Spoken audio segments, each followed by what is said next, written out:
남겨놓습니다. 그 지문을 밝혀봤더니 뭐라고 나왔느냐?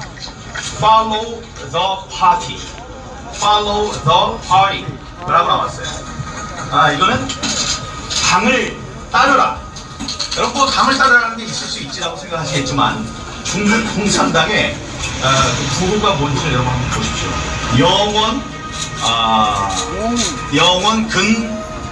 당주. 영원 근당주. 영원히 당과 함께 가자. 이겁니다. 그래서 앞에 영원을 빼면은 follow the party가 돼요. 이런 그 숫자의 배열이 있어요. 배열 중에 하나에 누가 봐도 특이한 5라는 숫자가 있어요. 법칙에서 어긋나는 5라는 숫자가 있어요. 그래서 5를 중심으로 해서 배열을 다시 해봤어요. 그런 다음에 5를 7개씩 나누어서 다 그 전국구에 숫자를 더한 다음에 그거를 100에 가까운 숫자가 나도록 특정 숫자로 나눠봤습니다. 뭐 100에 가까운 숫자로 나눠본 다음에 그걸 이진법으로 만들었어요. 이진법. 이진법으로 딱 만들면 숫자가 나오는데 6개의 숫자가 나오는데 그 앞에 0을 집어넣으면 문자가 됩니다. 알파벳이 돼요. 그 알파벳을 하나하나 짚어갔더니 F, 놀랍게도 F, O, L, L, O, W. 그렇게 하나 건너뛰고 다음에 T, H, E 하고 하나 떼고 P, A, R, T, Y가 나왔어요. Follow the party 라는 중국 공산당의 구호가, 자, 이런 가능성은 얼마나 될까요? 우연히 그게 거기에 나올 수 있는 가능성은 제로입니다. 제로입니다. 제로입니다.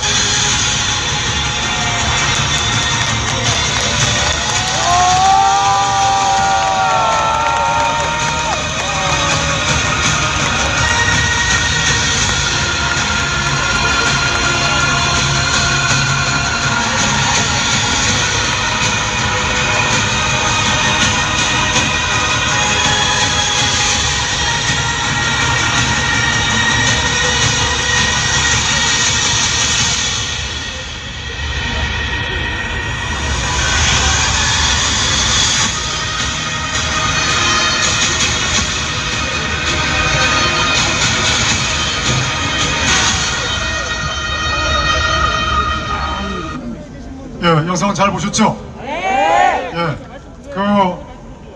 대한민국 국회의원 중에 어느 누구도 나서지 않고 있는데 홀로 그 어려운 길을 뚜벅뚜벅 걸어가면서 우리 자유대한민국 우리 수호실에게 희망과 용기를 주시는 민경욱 의원께서 지금 오셨습니다. 여러분, 우리 민경욱 의원과 함께 뜨거운 박수 부탁드리겠습니다.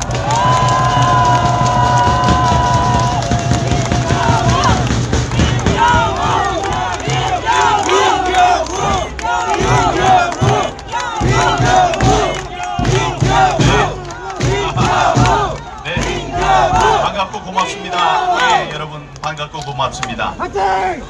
예, 이게 Follow the Party라는 것이 이번 부정선거를 밝히는 큰 단서가 될 겁니다. 제가 여기 이제 설명을 드렸습니다만은 해커는 자기가 해킹을 하면은 그거를 다른 해커들한테 자랑을 하고 싶은 마음이 있습니다. 그래서 해커들만 알 수 있는 자기의 지문을 남깁니다. 그런데 지금 이 사람, 어떤 사람은 이 253개의 지역구에서 벌어지는 지역구 선거의 숫자를 구해야 돼요. 그러니까 상수 어떤 숫자를 구해서 그거를 이제 조작의 밑바탕으로 삼아서 표를 조작해서 될 수 있으면 많은 민주당 의원들이 당선되게 하는 그 주문을 받았습니다. 어떤 사람이. 근데 주문을 받아서 놀랍게도 180석, 그러니까 자기의 주문을 한 사람에게 180석이라는 엄청난 선물을 했습니다. 선물을 한 이 사람, 자기는 큰 오케스트라를 지휘하는 지휘자라는 생각을 했을 겁니다. 그러면 이 사람도 어디쯤에는 자기가 내가 했다라는 지문을 남겨놓을 거예요. 그 지문을 아무나 볼 수 있도록 남겨놓진 않겠죠. 그 천재가 숨겨놓은 그 지문을 찾아냈습니다. 제가 찾아낸 게 아닙니다. 우리 대한민국이 얼마나 뛰어난 사람들이 많습니까? 우리 대한민국 국민을 너무 얕잡아 봤어요. 우리 국민 중에 그런 천재가 있다는 것을 몰랐을 겁니다.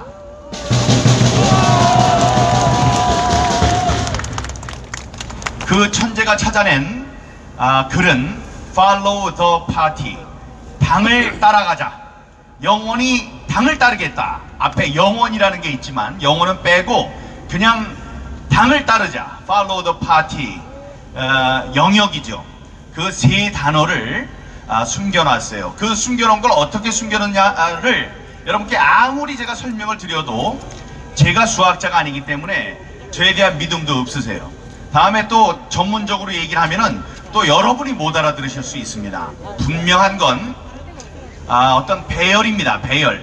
이렇게 쭉 플러스가 나오고 이 표를 얻은 쪽이 나오고 표를 주는 쪽이 나와서 표를 주는 쪽, 얻은 쪽은 플러스, 받는 쪽은 마이너스가 나와야 돼요. 이 253개를 쭉 줄을 세워놓는데 마이너스가 나와야 되는, 마이너스 1, 마이너스 2, 마이너스 3, 뭐 마이너스 1 이렇게 마이너스가 나와야 되는 그 순서에 5라는 5이라는 글자가 있습니다. 그 글자로 이제 그 구호를 만든 거예요. 그래서 이제 과정을 얘기하자면은 줄을 세워서 줄 세운 거를 7개씩 더해서 더한 거를 100이 가깝도록 나눠서 온 거 겹친 것을 아래에다가 7개를 빼놓고 거기가 이진법으로 해요. 3은 1, 2, 3 해서 11, 이진법 11 그러면 그게 3입니다. 1, 2, 3, 4, 5, 6, 7, 8, 9, 10 10이면 10, 10 이게 10이 됩니다. 그런 식으로 쭉 만들어 가지고 6개의 이진법 숫자를 만들었습니다. 그런 게 각각 나왔어요. 근데 거기다가 0 하나를 붙이면은 7개가 되면은 그게 바로 알파벳이 됩니다.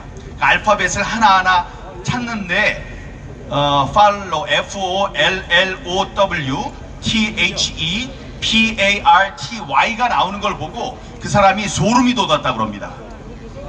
이 소름은 이제 그걸 숨겨놓은 사람이 돋아야 됩니다. 한국 사람이라면은 그런 걸 해놨을까요? 한국 해커라면 아리랑 이런 거 해놨겠네요. 아리랑 뭐 아니면 태극기 이런 걸 영어로 해놨겠네요. 그런데 거기에다가 중국 공산당의 구호를 남겨놓은 그 사람은 어느 나라 사람일까요? 중국 사람! 예, 그렇습니다. 왜 이 일은 많은 사람을 필요로 뭐 하진 않습니다. 여러 사람들이 얘기하듯이 몇십만 명, 몇만 명이 동원돼야 되는 것은 아니에요. 하지만 몇 명은 있어야죠. 프로그램을 만드는 사람도 있고 그 중요한 역할을 해야 되는 사람이 있었을 겁니다. 그래서 거기에 대한 제보를 달라고 얘기를 했지만 제보자가 나타났습니까? 잘 안 나타났어요. 내부 제보자가 안 나타났어요. 그걸 이상하게 여겼는데 그 이유가 뭡니까? 벌써 우리나라에 없을 수 있습니다. 우리나라 사람들이 아니기 때문에 지금 제 내부의 제보자가 없을 수 있어요. 그러니까 이 정부가 됐든 누가 됐든 그 부정선거를 획책한 그런 사람들이 있다면은 그런 위험성을 줄이기 위해서, 감소시키기 위해서 외국 사람을 썼다는 그런 우리가 합리적인 의심을 해볼 수 있는 겁니다. 여러분, 그 번호가 어떻게 나왔는지에 대해서는 이제 아주 근 시일 안에 여러분께 시원하게 밝히겠습니다. 제가 밝히면, 저는 대학교 때 행정학을 공부했습니다. 대학원 때도 그렇고 행정학한 사람이 뭘 알아? 기자했던 사람 이럴 수 있죠.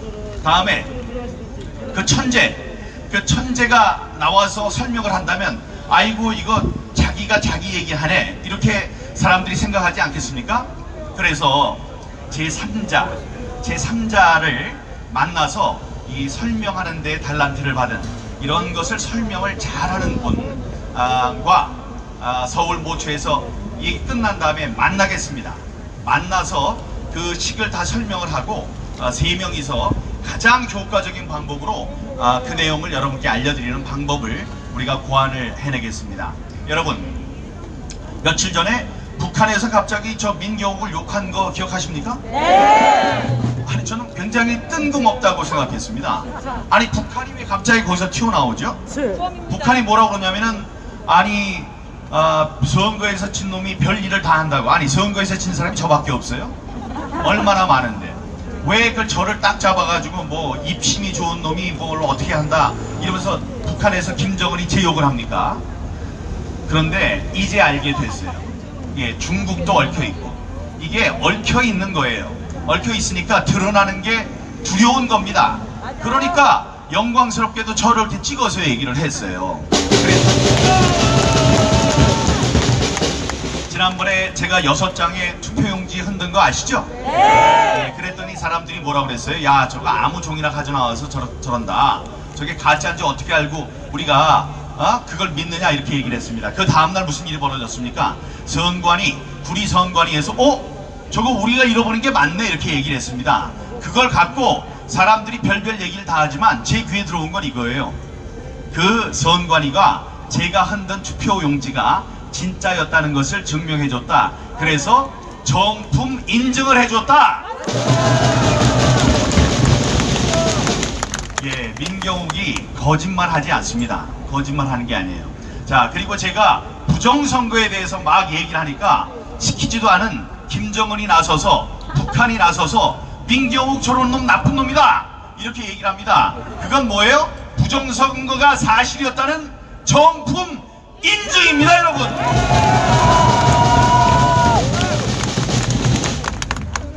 민주주의에 있어서 가장 중요한 제도는 선거제도입니다. 맞습니다. 여러분들이 갖고 있는 주권을, 권력을 어떤 사람에게 주는 과정이에요. 그래서 그 과정만큼 중요한 게 없습니다. 그래서 우리의 법은 그 선거 과정을 굉장히 자세하게 정해놓고 있습니다. 규정해놓고 있습니다. 그런데 그 규정이 단 한 가지라도 어겨지면, 그 규정을 어기게 되면 그 선거는 합법 선거입니까? 불법 선거입니까? 그렇습니다. 불법 선거가 됩니다. 불법 선거는 바로 선거가 무효가 된다는 얘기입니다. 무효인 선거가 맞았죠? 지금 법을 어긴 것이 한두 개입니까? 지금 전자개표기는 보궐선거 등에만 쓴다 라고 규정이 되어 있는데 전자개표를 했죠. 다음에 두 번째, 이 선거지 안에는 우리가 모르는 거를 거기다가 인쇄하면 안 된다고 되어 있어요. 그래서 바코드는 막대 모양의 바코드를 할 수가 있습니다. 어떻게? 거기에 숫자가 나오니까요. 바코드에 상응하는 숫자가 밑에 다 나와 있습니다. 그런데 그 QR코드를 썼어요. 법에는 막대형 바코드 이랬더니 이 사람들이 QR코드라는 얘기는 절대로 쓰지 않습니다. 뭐라고 그래요? 2차원 막대 모양의 2차원 바코드래요. 그게 말이 되는 소리입니까? 이 사람들이 그렇게 하는 데는 이 법을 어기는 것을 피하는 모습을 보여주기 위해서 그렇게 하는 겁니다. 전자개표기도 사용하면 안 된다 했더니 이 사람들 뭐라고 그래요? 투표지 분류기라고 얘기하고 있지 않습니까? 투표지 분류기라는 거는 다 법망을 빠져나가기 위한 이 사람들의 말장난에 불과합니다. 선관위가 기고만장했습니다. 지금 민주주의의 근간이 되는 선거를 관리하는 것만을 일로 삼는 공무원들인데 그 사람들이 그 관리를 잘 못했어요. 6장의 투표지도 그 투표지가 왜 개표장에서 나옵니까? 개표소에 자녀 투표지를 짊어지고 들어간 사람들, 그 공무원들 모두 처벌해야 합니다. 여러분 생각해 보세요. 이 자녀 투표지는 수만 장이 투표소에 있습니다. 그런데 그 수만 장의 투표지 가운데 도장만 찍어서 투표함에 집어넣게 되면 그게 전부 적법한 기표지가 됩니다. 그렇기 때문에 선거가 끝나는 그 순간 가장 먼저 해야 할 것이 그 그 투표지를 투표함에서 분리하는 일입니다. 안 그러면 여기다 막 집어넣어서 이 표가 수만 장이 늘어날 수 있어요. 그래서 법에 구체적으로 규정을 하고 있습니다. 선거가 끝나면, 투표가 끝나면 지체 없이, 이게 법에 나와요. 즉 곧바로 라는 뜻이 되겠죠. 선거가, 투표가 끝나면은 지체 없이 이 투표지, 남은 투표지를 봉인하여 선관위에 넘긴다. 투표지가 있어야 될 것은 투표소와 선관위의 창고입니다. 그게 있으면 안 되는 곳